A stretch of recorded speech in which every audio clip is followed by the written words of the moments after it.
It is a massive night in the NHL, and I'm not talking about the Stanley Cup, Craig, because tonight you broke the news that Alex Meruelo is walking away from his ownership of the Arizona Coyotes. Thank you all so much for tuning in to an emergency edition of the PHNX Hockey Podcast. Don't forget to hit that like button on this video, subscribe wherever you get your podcast, leave us a 5-star review.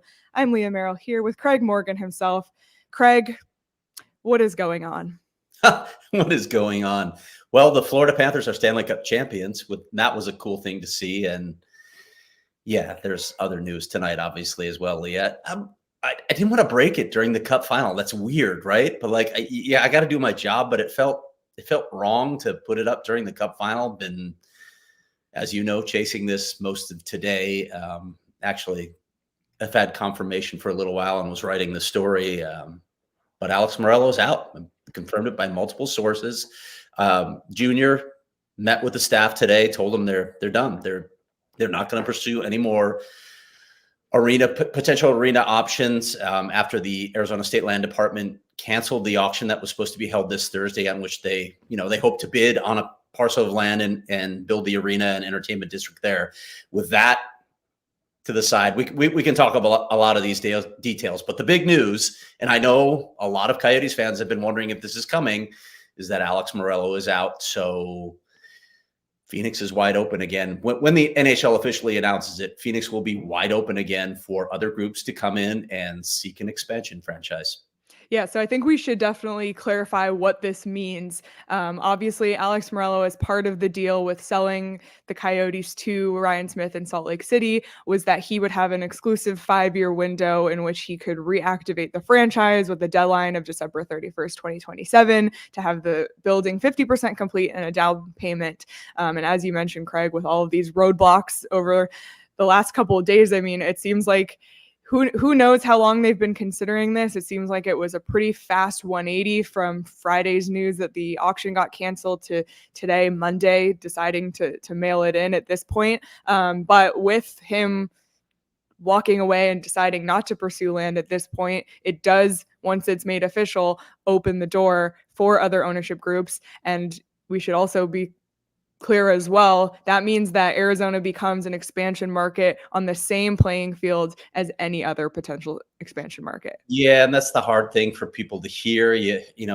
want to think, oh, maybe they'll put us at the top of the list because, wow, we've been through a lot here in Arizona and somebody feels sorry for us. But no, that's not the way it works. And listen, while the NHL says that it's not in expansion mode right now, Atlanta has formally applied for a franchise, and they're well ahead of the game. They have something that Arizona has needed for a while. They have an arena that's planned. They have arena plans. They have bought the land.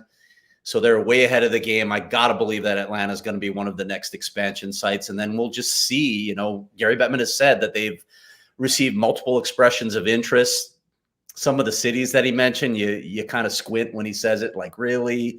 The NHL is not going to those places, but I got to believe Phoenix is near the top of the list. At the same time, with all that has to happen here, as I've been saying repeatedly, it's hard to imagine something happening quickly. It's hard to imagine something happening within that 5-year window that I know a lot of people are hoping might still be a reality. I think there's been a few camps on this since we learned the news in April that the Coyotes were partially relocating to Salt Lake. There was the camp of people who were, Alex Meruelo is the fastest way to get this done. There was a camp of people who thought, I don't want anything to do with Alex Meruelo. And it felt like after Friday's news of the auction getting canceled, the statement that the Coyotes put out after, it felt like that last group of people who felt that Meruelo was the fastest option kind of changed their tune. And at least from what I saw on social media and in our Discord, for the most part, it seemed like people, started to come around to feeling like they didn't want any part of a Coyotes team that Meruelo was involved in. Yeah, there were a couple things with that release in particular. And listen, you hear these things, but you know that I like to confirm things with inside sources rather than just, oh, I heard this from some guy. But noticeably absent in that release was any commitment to keeping hockey in Arizona. It was more, and part of it was anger because they thought that they had worked in good faith with the state, and suddenly they had the rug pulled out from under them again. And listen, obviously, a lot of this is of their own doing, but there was no mention of keeping the team, being committed to keeping the team. And then earlier today, I reported that, all of a sudden the Tucson Roadrunners will not be playing 6 games at Mullet Arena, something that they had planned. They had tried to move the team up here completely to, stay in contact with the market while they pursued an expansion franchise. Well, all of a sudden you're pulling it back. And it looked like a reaction to the land department's decision, but more than that, it stated that in the release, Craig. Yeah, but it was a precursor to this. It was, okay, we're not going to be in the Phoenix market at all. We're not going to bother with any of this. They're going to be in Tucson. And listen, I know a lot of people have asked about this, and it's not really much of a secret.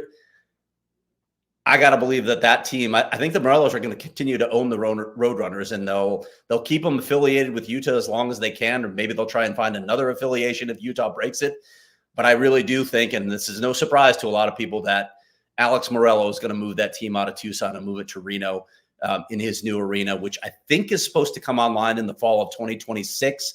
The Roadrunners are signed for actually 3 more years, so I'm not sure what will happen for that final year if it's set in stone, but I got to believe that team is headed to Reno in 3 more years. So sorry to tell Tucson fans that, but yeah, you're probably not going to have an AHL franchise for much longer. Yeah, that move today of pulling back on those 6 games, which Craig, that came out of nowhere. You were about to walk out of our office today, and all of a sudden you got a text, and there that was. It really felt like a statement from the Morelos, like, we're done with the Valley. Like, they just completely pulled the plug on it and walked away. And I don't know, I'm not surprised that it came to this. I think I'm just surprised how quickly it did. Just given the fact that the auction got canceled on Friday and it's Monday and they already walked away. Were there other options for Meruelo if not for that Northeast Phoenix site? Not great ones. We knew that they had a letter of intent out. By the way, is my lighting changing for you too? It feels like I'm in a dance hall here because it is changing. Is there a TV over there or something? Fun. No, I don't know what's happening here. So. Okay. So, it's just entertainment value for our viewers. Enjoy it. I go ghostly white for a little bit, and then I look really tan. So I don't know what's happening. It's like the roller coaster of covering the Coyotes. Yes, right. It's our visual interpretation of the Coyotes. That's what's happening here. They had a letter of intent out on a site in Mesa and another one undisclosed. My understanding was neither one of those was zoned for an arena, so that creates a problem in and of itself, right? When you look at a city like Mesa, if you have to rezone it, there's a public process. If there's a public process, there's the possibility of what? A referendum.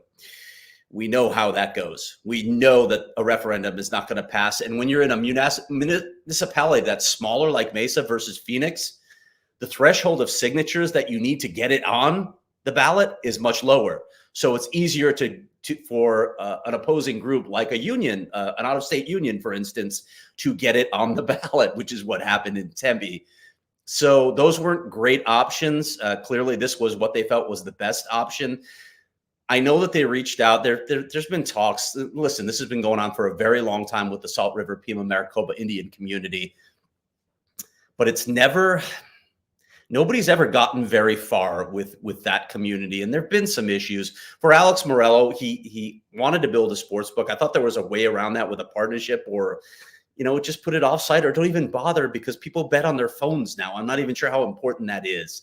But really, he wanted to build residences. It was a big part of his revenue model. You cannot do that on tribal land. So I'm not sure that the revenue model will work for them. Sorry, my phone's going off, as you can imagine. But the revenue model just didn't work for them.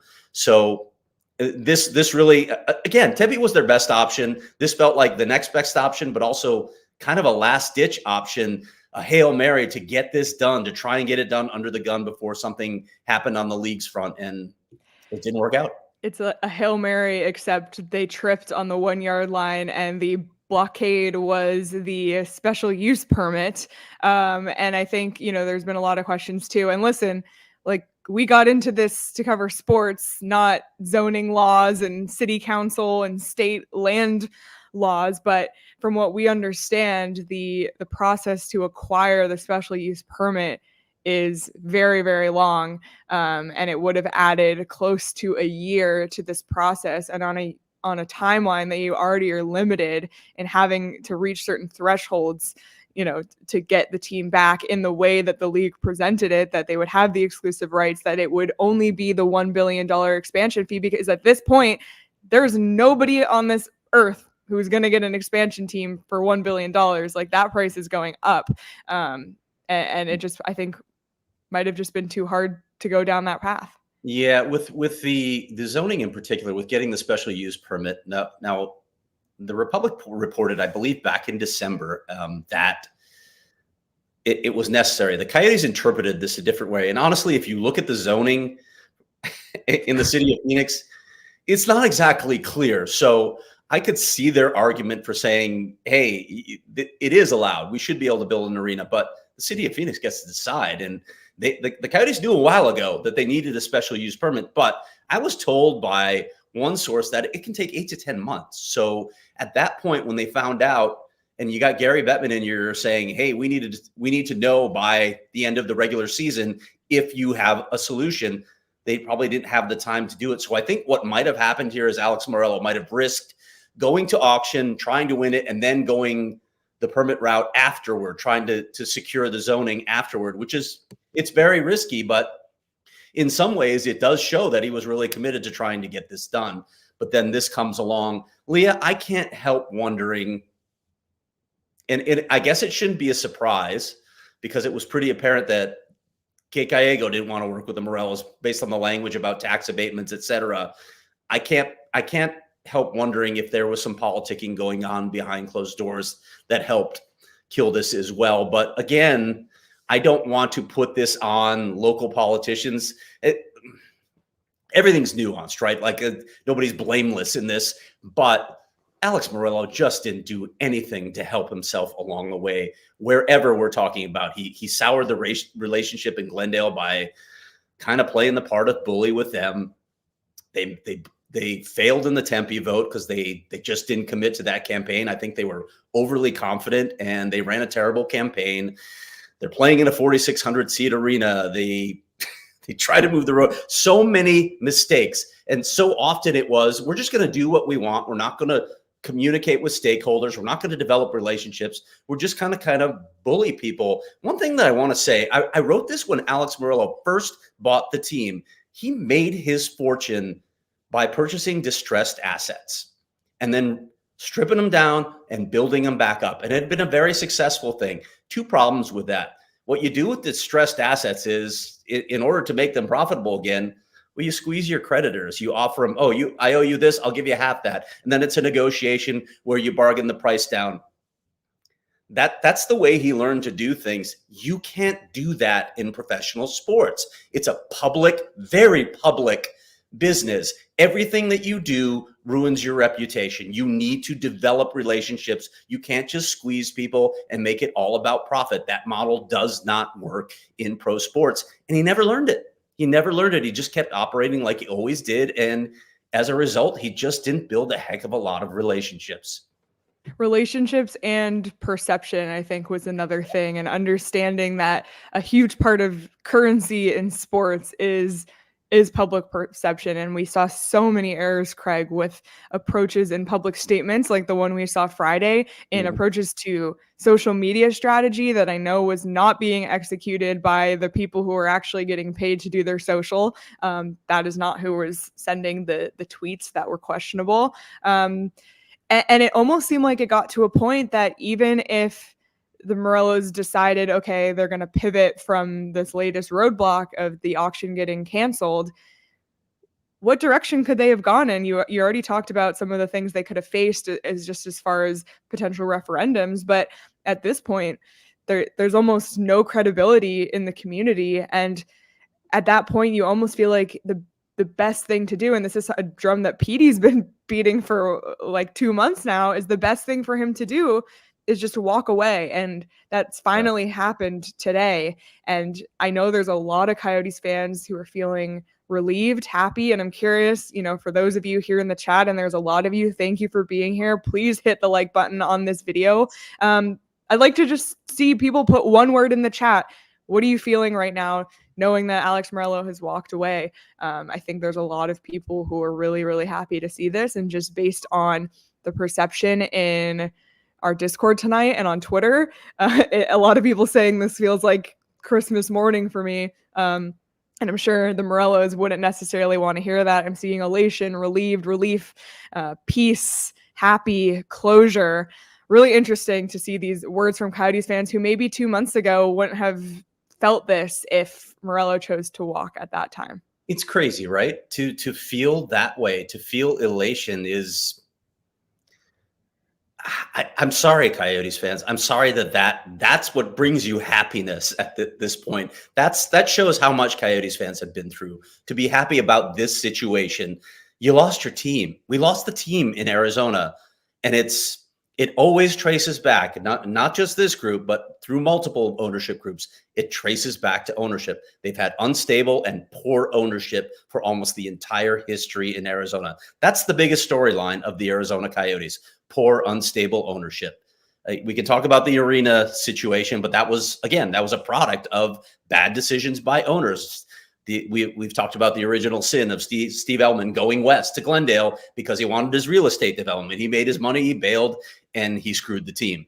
But it always goes back to ownership. And for that, I need to reiterate this, and I've said this before, that's a bit on the league. The league did not do a good job of vetting these ownership groups. Some of this blame is, as committed as he was to this market and as much as he did for this market, some of this blame falls on Gary Bettman for not vetting these ownership groups better than he did. Yeah, and it's just, you even look at tonight, the Stanley Cup is awarded, and you look at the last few Stanley Cup winners, and something they have in common is ownership that's committed to spending money and to winning. And that's just something that this market hasn't seen. And listen, Florida, I mean, we could do a whole podcast about Florida. And it's funny because when they won tonight, I felt this sense of kinship with their fan base. They faced the same insults. Oh, all 4 fans care, those sorts of comments. Arena location. Yeah. Location worse than the Coyotes. Went through years and years of horrible teams. But, in the end, they were committed and they made it work, and they wanted a winning team, and that happened. And it makes me sad watching that tonight. It's the first Stanley Cup we're watching get awarded without the Coyotes being a part of the league anymore. And it makes me sad knowing that that day, which seemed far away anyway, given the state of just the team and where they were as in the rebuild, but just knowing that that potential is farther and farther away and so much more uncertain than it ever was before. And it's just really sad. Yeah. Look, I know there's a lot of this is a lightning rod, this topic, because when we talk about other potential ownership groups, there are people out there who say that it's just a pipe dream. It's a joke. There's no real ownership groups. There's never been a real group that stepped forward in the past, and there won't be in the future. I understand that sentiment. And listen, while I know that there are 2 groups interested right now in expansion in Arizona, you never know. I know because I've spoken to them, but you never know how serious these groups are, both in intention and in financial commitment, until they actually enter the formal process and we see what they're all about. Listen, we thought a couple of these groups that were coming in the past might be solutions. We thought Alex Meruelo was going to be a solution because he was a billionaire. Look how that turned out. It's really hard. I want to go back to, talking about vetting ownership groups. I can't imagine it's an easy process, right? To find the right people. And there are a lot of good owners around professional sports, so you can find them, but we've been sold a bill of goods here a couple times in the past. So even when someone comes in, and I do think someone will come in eventually, will we really know at that point? We may not know for several years, and until we've seen how they operate, if we have a stable ownership group finally. One thing I will say though, and I hope it's the case, and I know this sounds just maybe too pipe dreamish. Maybe I'm just living in a fantasy world. I hope Shane Doan's associated with one of these groups. I really hope he has a role in the future of Arizona hockey. I think that sort of thing is important. I think you don't have to have a local owner, but you have to have local ties. And whoever comes in should have those sorts of relationships. You should be talking to the people that matter. In the past, it was guys like, you should have talked to Senator John McCain. You should have talked to Jerry Colangelo to get a sense. You need to be in touch with the civic leaders here. You need to develop those relationships if you want it to succeed. Yeah. There's a lot of questions, Craig. Well, first of all, I want to address the Shane Doan thing. I think that would be the easiest way for people to embrace a team returning here. But on the subject of embracing a team returning, there's a lot of questions about, and you might not have the answer, about, Alex Mureulo. All he did was get rid of the hockey team and the players and the hockey ops and staff. But what happens now to the logo, the name, the trademark? This was a unique situation in which the Arizona Coyotes were deactivated. Does that now just belong to the NHL? Is it still a deactivated franchise? Like, how does this all unfold? Don't have answers to that yet. Sorry. There's a lot more reporting to be done on this story. Listen, what Bill Daly told me in the past was he didn't know how to answer that. He owns the rights until he doesn't. Listen, if Alex Mureulo goes to the league within the week, maybe he has already actually, and renounces his rights, I don't know what has to be done contractually for them to move forward and take back the right to the Coyotes. Listen, I don't even know if a new group comes in, if they even want to be the Coyotes anymore. If it's Shane, I could see that happening. If it's somebody else, they might say, you know what, there's a whole lot of bad juju with the Coyotes. I'm not sure I want that name back anymore. There's a lot of those questions, but first, we have to wait for an official announcement from the league. I doubt it's forthcoming quickly. The NHL draft is later this week. The NHL really doesn't like to upstage its marquee events. Sorry, Gary. Yeah, I'm sure they're really happy about this coming out right now. But I wouldn't expect an announcement quickly on this. But when it comes, some of those details will come out. I would assume that all of that would revert back to the league at that point. But I don't have the actual agreement. I don't know what all the details of it say, so I can't say for certain. As for potential new ownership groups, you mentioned that they exist. Two things, though. A, you got to put your money where your mouth is, because $2 billion, not a lot of people have that kind of money. And obviously, it's usually a group of people. But second of all, yes, we've seen 2 expansions in the last decade, which has been a lot, with both Vegas and Seattle. But, even at the NHL draft this year, people throwing out, Cincinnati's interested. And you hear the usuals, the Quebecs, the Houstons, the Atlantas, all of that. So now, with Alex Mureulo, he was sort of at the front of the line as far as getting a team back. Now Arizona kind of just goes in the pot. And I believe that, with Gary Bettman, as long as Gary Bettman's part of the league, I know he believes in Arizona as a hockey market. And I know a lot of people here in the chat believe that hockey belongs in the desert. You can buy the shirt now. Go PHNX.com, PHNXlocker.com. I'm wearing it. But now they're going to be fighting with other markets. And there's already people in the chat ranking what they think the potential market ranking would be. Atlanta 1, Houston 2, Phoenix 3, whatever it may be. And I think that's the risk. So while there is definitely a chance that a different group rather than Mureulo could be the fastest way, you also can't say that for sure either. And I think that's the most uncomfortable and disappointing thing to swallow right now, is just the uncertainty and question marks that this whole situation leaves us with. Any group coming in needs an arena. It's the same issue we've had here for so long. Now, I understand the thinking that Alex Mureulo had this exclusive rights and he could reactivate the franchise, but I'm going to tell you now, and it's not going to be a surprise, there were very few people who thought he was going to get it done. I think even the league had a sense of the political opposition that existed here to Alex Mureulo getting this done. I think they knew this was going to fail. I don't think they'll ever say that, but I think they knew. Well, I think a lot of people knew they would fail. So to say, oh, he's our best chance, I'm not sure he ever was, because I don't think there was ever much support for it. But again, anybody who comes in has to build an arena. That's not cheap. You talked about the expansion fee. That's not cheap. There's a massive cost that goes into bringing a team back to Arizona. And then when you look at the history of this market, it's certainly at least going to give a group pause to say, wow, it's been nothing but problematic since they got there. So do I really want to do this? Do I want to spend $1 billion plus on an expansion franchise and then build an arena? And then, you know, with the expansion draft being what it is now, not like Vegas, I'm still going to have to wait several years before I can win. So I'm not going to have a winning product. That's a lot of commitment. I mean, I personally think expansion franchises are overvalued in the NHL. I think they're overpriced. I don't think they're worth what they're paying, but guys are paying it. So who's the NHL to say no if someone's willing to pay that price?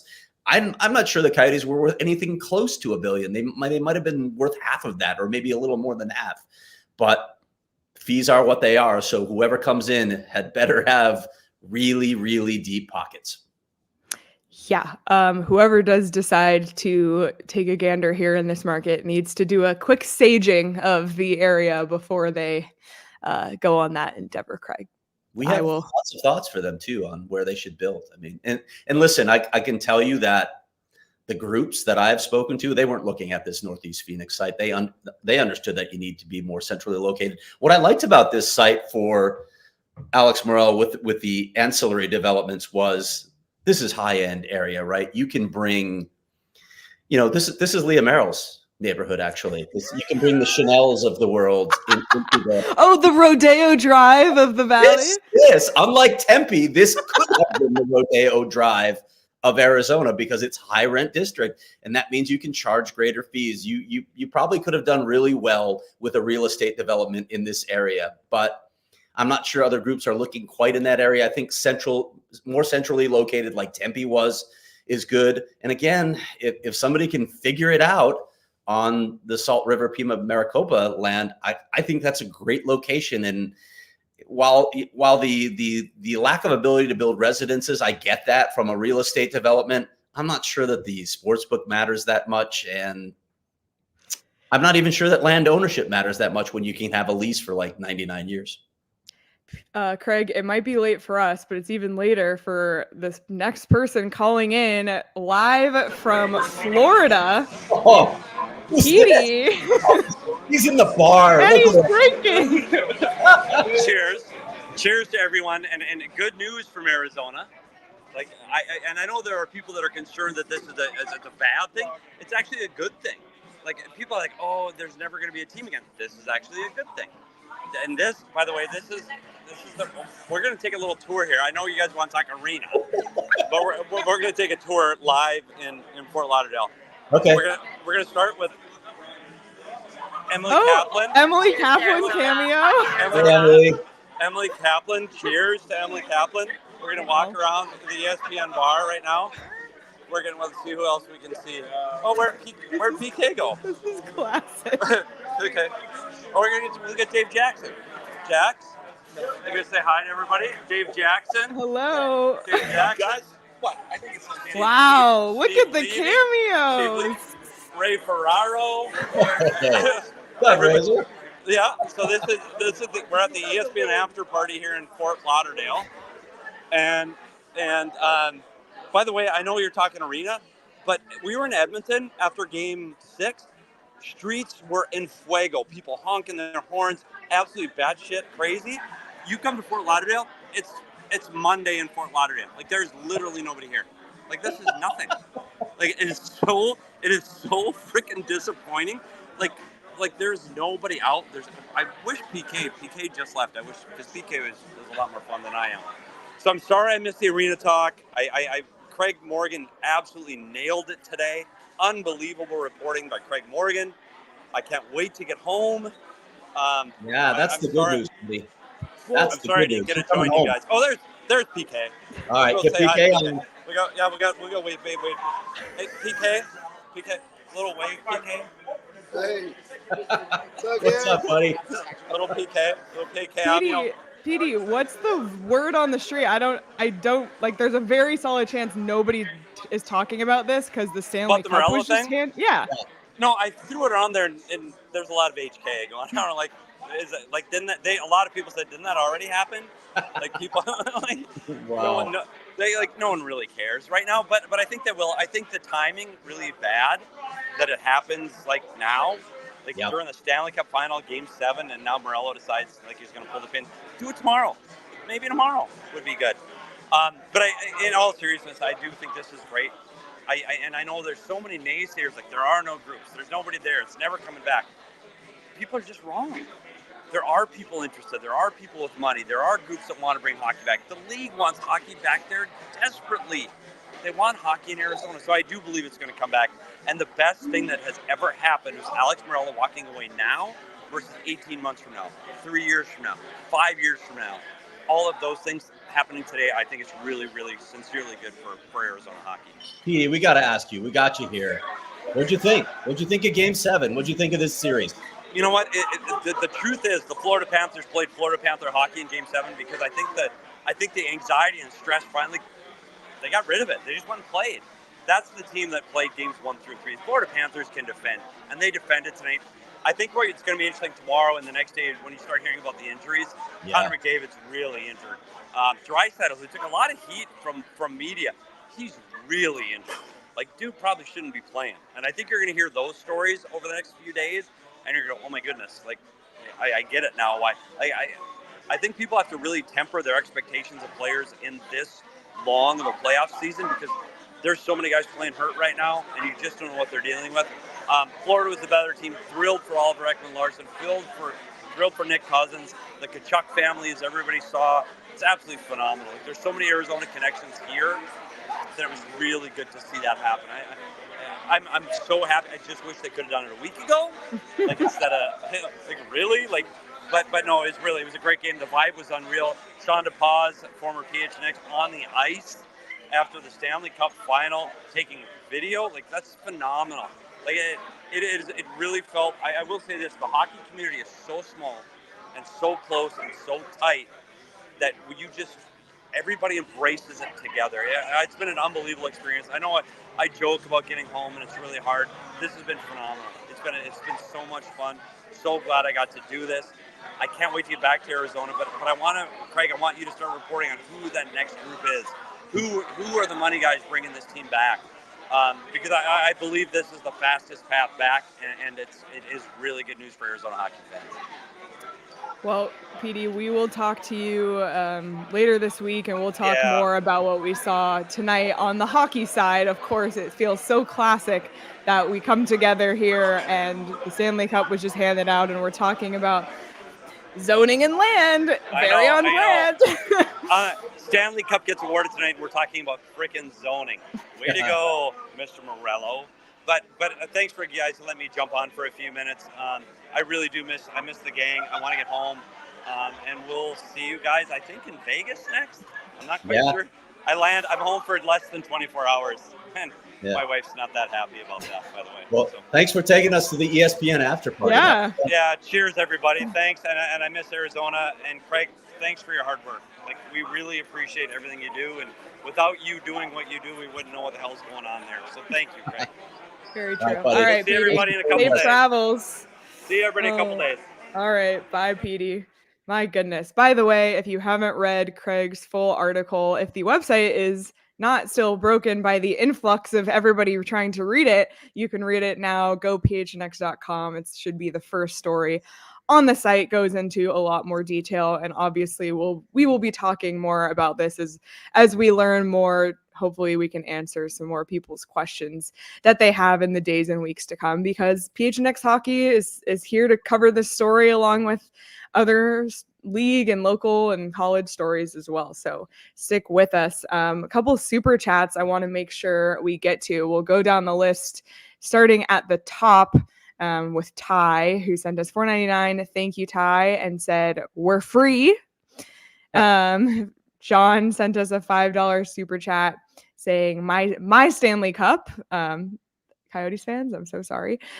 Sean sent us $9.99. How many beers has Petey had since hearing this news? Well, we just saw one of them. Craig, weren't you supposed to be writing about the Cardinals? Ha ha.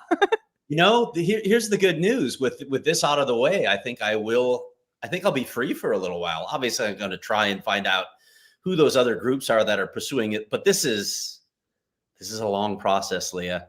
It's not like there's going to be constant hockey news now in the desert. This is some closure here is what this is. This really closes the chapter. The team's gone. Now the owner's gone. So now we start from scratch. I'll keep an eye on it, but Johnny Venerable, Bo Brock, thanks for your support. Damon Farrell, thanks for your support, because I've had one eye on the Coyotes and one eye on the Cardinals. Now I get to dive into Cardinals full time. And I'm actually enjoying it so far. I know you don't want to talk about Cardinals here, but I'm starting to enjoy the beat, and it's always great to just tell new stories, tell fresh stories, and have a franchise that I can cover that looks like it's on the upswing and is actually going to stay in the Valley. No threats of relocation there? Threats of relocation. Wow. No arena news. None of that nonsense. Woo! All right. Faisal sends us $5. Woo! Awesome. Thank you. The Extra Shift podcast said, I'd love to say I'm shocked, but sadly I called it maybe a few weeks earlier than expected, though. Arizona deserves better. I agree, but the cat's out of the bag now. Will said the most bittersweet of days, still a long road ahead. You're absolutely right, Will. Wildly said, is he also walking out on the Roadrunners? No. Going to remain the owner of the Roadrunners. As I reported earlier today, the Roadrunners will not play any games at Mullet now. They'll play all 36 of their home games in Tucson. The team later confirmed that he's going to keep ownership of them. And my guess is that eventually the Roadrunners are moving to Reno into his new arena, which again, I think opens in the fall of 2026, but we'll see. I think they're on the hook for 3 more years with Tucson. So that's probably the longest that the Roadrunners are going to remain in Tucson. Windy City Hockey says, does the history of the Coyotes now go to Utah? Windy City, these are questions that we will pursue, but we do not know just yet. And again, the league won't even answer these questions until this is official. Yeah. GMAC91, diehard Avs fan here. Leah, Craig, Petey, PHNX community in the Valley deserve so much better. I hope the Coyotes return soon. Desert hockey forever. Really appreciate the support. What do people think, by the way? And you can tell us in the chat as well. Should they keep the Coyotes name? If it's Shane Doan, I get it. But if it's someone else, should they consider maybe calling it something else? And if they call it something else, it's got to be a plural nickname, by the way. Maybe you've heard me rant on this already, but it's got to be a plural nickname. Don't come at me with sure about that, Craig? Sure about that? God, who is producing tonight?